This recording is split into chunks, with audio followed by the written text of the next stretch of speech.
So, we all know the world has seen its fair share of pandemics, and now the media is telling us that another one is inevitable. Who knows if it's a new strand of an existing virus or an entirely new pathogen, since they love digging up frozen things that should probably stay buried. Us being prepared ahead of time is the key to our survival. I'm about to cover some critical steps we can take to prepare for the next pandemic. But before we begin, I just like to say, welcome to the Urban Warrior Survival Podcast, where I help you reconnect with the will of the wild so you can start living a less domesticated life. I'm your host, Brody, and you see what the title of the show is. Steps to prepare for the next pandemic. If you follow these steps, it'll give you the best chance to maintain good health during the next emergency event. So let's get it. So many people have weakened immune systems because of their poor diets, their lack of exercise, high stress levels, and their over domestication. Things like processed foods, excess sugar intake, and nutrient deficiencies in their bodies can make their bodies more susceptible to infections. Additionally, chronic stress from poor sleep patterns can suppress the immune functions, making people more vulnerable to illness. Also, the domesticated world that people live in is making people believe the lie that using excessive external options is good for long-term health. So here's the solution. So you're going to want to prioritize a nutrient-dense diet with vitamins and minerals. You're going to want to exercise regularly, manage stress through meditation and breathing exercises, and ensure you get adequate sleep to boost your immune system. Also, spend more time getting dirty and pushing your natural immune system without over-the-counter medications and medicines. Number 2, stockpile essential supplies while you can. So during a crisis, people are going to panic buy because people freak over everything, including their own shadow, because of their sheltered lives. So this is going to lead to shortages of food, medicine, and household items. Many people do not think ahead and definitely aren't considerate of other people and find themselves scrambling for supplies when an emergency arises. Also, relying on only what you currently have or rushing to the store at the last minute means that stores can quickly run out of critical items, leaving those people who are unprepared screwed and out of luck. So here's your solution. You're going to want to build a long-term pantry with non-perishable food, water, and hygiene supplies. Keep a supply of over-the-counter medicines and medications that you're going to need, your prescription drugs if applicable, and first aid essentials to minimize dependency on these stores. Number 3, you're going to want to learn self-sufficiency skills ASAP. Being dependent on the modern infrastructure can lead you to being vulnerable when the supply chain collapses.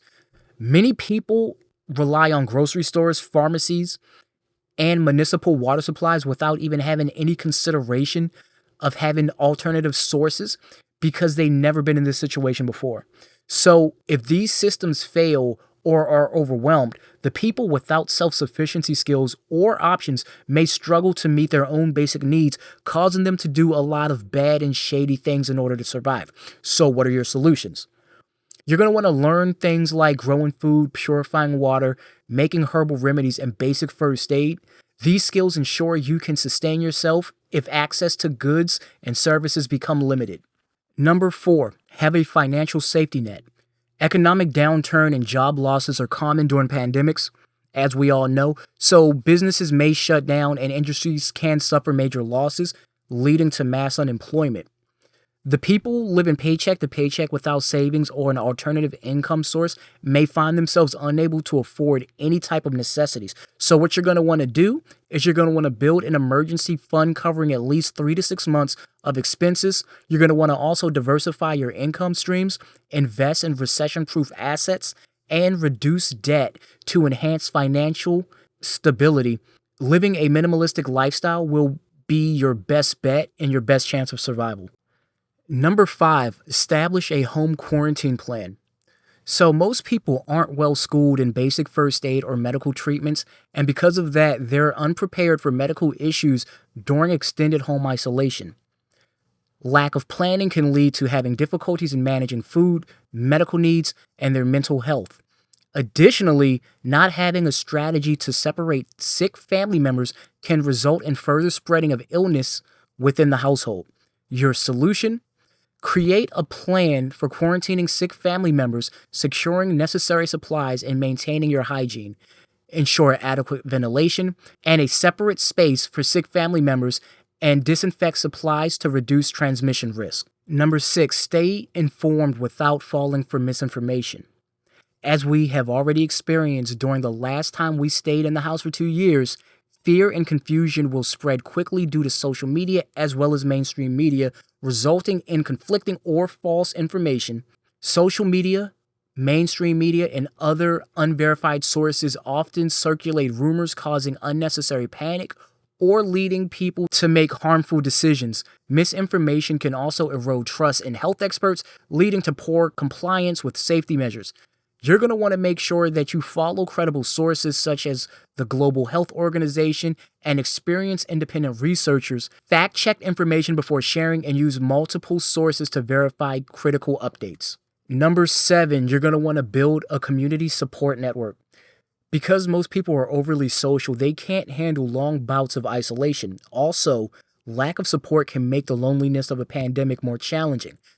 During crisis, people often withdraw from physical, social activities and interactions, which can lead to loneliness, depression, and a lack of resources.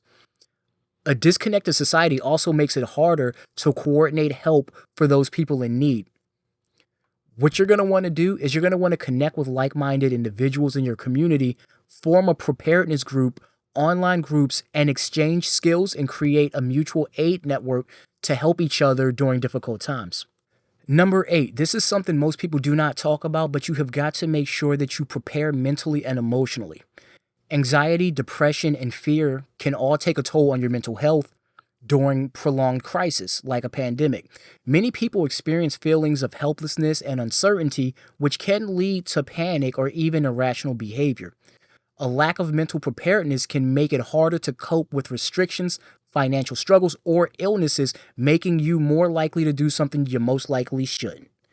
Your solution is you're going to want to develop mental strength through meditation, journaling, and connecting with supportive individuals. Make sure that you have hobbies for entertainment and positive coping mechanisms to maintain your morale. My final thoughts: preparation is not about paranoia, it's about being ready and self-sufficient. By taking proactive steps now, you can deal with the next pandemic with confidence and ensure your well-being no matter what the challenges arise.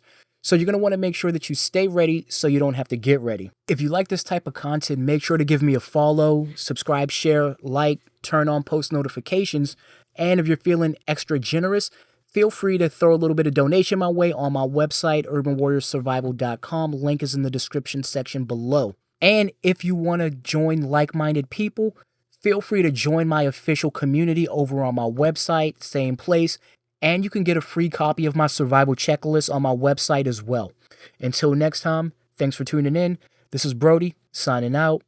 Peace.